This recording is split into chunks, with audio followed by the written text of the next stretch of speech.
আবারও একটা প্রশ্ন দেখব। দ্বিতীয় পর্যায়ক্রমিক মূল্যায়ন 2025 নবম শ্রেণী ভৌত বিজ্ঞান প্রশ্ন, পূর্ণমান 40, সময় 1 ঘন্টা 30 মিনিট। সঠিক উত্তরটি বেছে নিয়ে লেখো 1 × 8। একটি কঠিন অ্যারোসল হল উত্তরে ধোঁয়া।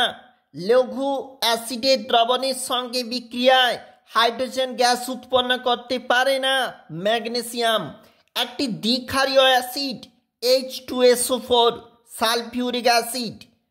কার্যের মাত্রীয় সংকেত কোনটি? আমাদের যে 4টা অপশান সঠিক উত্তর অপশন নাম্বার সি। M ও 4M ভরের দুটি বস্তুর গতিশক্তির অনুপাত 2:1 হলে তাদের ভরবেগের অনুপাত কত হবে? দেখো option number A right answer. বৃষ্টির ফোঁটা গোলাকার হয় যে ধর্মের জন্য? দেখো পৃষ্ঠটান, যার জন্য গোলাকার হয়। জলে ভাসমান একটি বস্তুর আয়তন 0.4 অংশ জলের বাইরে আছে। বস্তুটির উপাদানের আপেক্ষিক গুরুত্ব 0.4। 0.1 মোল অক্সিজেনের এসটিপিতে আয়তন 2.24 লিটার। এর পরের প্রশ্ন, উষ্ণতা বৃদ্ধিতে দ্রাব্যতা কমে এমন একটি যৌগের উদাহরণ? Calcium sulphate CaSO4। অ্যাসিড দ্রবণে ফেনলপথেনিলের বর্ণ কিরূপ হয়? এটি বর্ণহীন।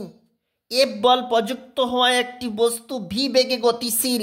এক্ষেত্রে ক্ষমতা কত? P = FV। 1 কিলোওয়াট সমান কত অশ্ব ক্ষমতা? 1.341 অশ্ব ক্ষমতা। চাপের SI একক পাস্কাল। পরের পেজ, যেখানে ঘাতের মাত্রীয় সংকেত দেখবে শূন্যস্থান পূরণ করো। প্রমাণ বায়ুমণ্ডলীয় চাপের মান, যেখানে 1013.25 বার। তারপর দেখো কি বলেছে মিলিবার। সত্য না মিথ্যা লেখো। 1 গ্রাম পরমাণু হাইড্রোজেন বলতে 2 গ্রাম হাইড্রোজেনকে বোঝায়। ভুল। দেখো ইমালশনে বিস্তার দশা বিস্তার মাধ্যম উভয়ই তরল।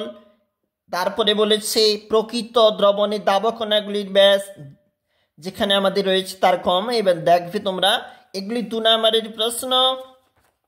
এটা পরবর্তী পেজ অবশ্যই দেখবে, সেকেন্ড ইউনিট 2025।